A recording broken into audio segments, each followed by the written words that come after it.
मीरबावे जो जवाबदार मामूली ॻाल्हि तां नींगर खे जंग में गोली हणी ज़ख़्मी करे छॾियो। घिटी में रांदि कंदड़ 10 वरनि जे मोहम्मद हनीफ़ बोज़दार खे नौजवान गोलियूं हणी ज़ख़्मी करे छॾियो।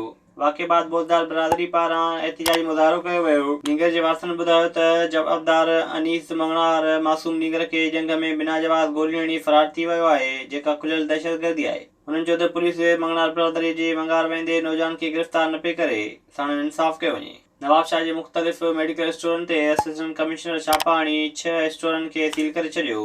Assistant commissioner Tariq Ali Solangi drug inspector सां गॾिजी मेडिकल स्टोरनि ते छापा हया।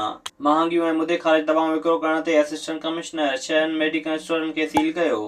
उन मौक़े ते मीडिया सां ॻाल्हाईंदे तारिक अली सोलंगी चयो त कार्रवाई अवाम जी शिकायतुनि ते कई वई आहे।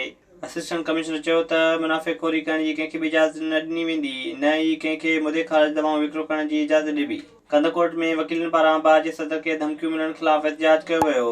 डिस्ट्रिक्ट बार जे वकीलनि अदालती कार्रवाई जो बाइकाट करे वाहन ते कारियूं पटी ॿधी एहतिजाज कयो। उन मौक़े ते अॻवाननि चयो त हू बार जे सदर अब्दुल गनी बिजारानी खे मिलियल धमकियुनि जी मज़म्मत कनि था। अॻवाननि चयो त धमकी ॾींदड़ सब्ज़ोई बिरादरी जे ॾुआरनि ख़िलाफ़ कार्रवाई करे बेचैनी ख़त्म कई वञे। विज़िट कयो अवामी आवाज़ मीडिया ग्रुप जी वेबसाइट awamiawaz.pk